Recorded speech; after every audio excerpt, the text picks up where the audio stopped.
এই ছেলেটার ভাগ্য অনেক খারাপ ছিল, কিন্তু তার পাশের ঘরে বসবাস করা মেয়েটার ভাগ্য অনেক ভালো ছিল। এজন্য ছেলেটা কোনো জায়গায় গেলেই তার খারাপ ভাগ্যের কারণে সেখানকার সবকিছুই নষ্ট হয়ে যেত।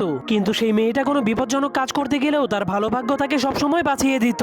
কিন্তু একদিন ভুলবশত সেই ছেলেটা ওই মেয়েটার সাথে ধাক্কা খেয়ে যায়, যার কারণে সেই মেয়েটা তাকে সাহায্য করার চেষ্টা করে। কিন্তু ছেলেটা নিজের খারাপ ভাগ্যের ব্যাপারে অনেক ভালো করেই জানতো, এজন্য সে অনেক মন খারাপ করে সেখান থেকে চলে যেতে শুরু করে। কিন্তু তখনই হঠাৎ করে সেই ছেলেটা একটা আইসক্রিমের গাড়ির মধ্যে পড়ে যায়, যার কারণে সেই গাড়িটা ঢালু রাস্তার কারণে সেই মেয়েটাকেও ধাক্কা মেরে দেয়। এজন্য সেই আইসক্রিমের গাড়িটা তাদের দুজনকে নিয়ে ফুল স্পিডে মেন রোডের উপর দিয়ে চলতে শুরু করে দেয়। এরপর ছেলেটার খারাপ ভাগ্যের কারণে সামনে গাড়ির জ্যাম লেগে যায়, কিন্তু যখনই মেয়েটা সামনে যায় তখনই মেয়েটার ভালো ভাগ্যের কারণে সেখানে নতুন একটা রাস্তা তৈরি হয়ে যায়, যার ফলে আইসক্রিমের গাড়িটা সেই রাস্তার উপর দিয়ে জাম্প করে দেয়। কিন্তু তখনই তারা নিচে তাকিয়ে দেখতে পায় তারা সমুদ্রের মধ্যে পড়ে যাচ্ছে। তখন তারা বলতে শুরু করে, আমরা কেউই তো সাঁতার কাটতে জানি না। এজন্য ছেলেটা জীবন বাঁচানোর জন্য নিজের ছাতাটাকে খুলে দেয়, কিন্তু তার ভাগ্য অনেক খারাপ হওয়ার কারণে তার ছাতাটা উল্টে যায়। কিন্তু যখনই সেই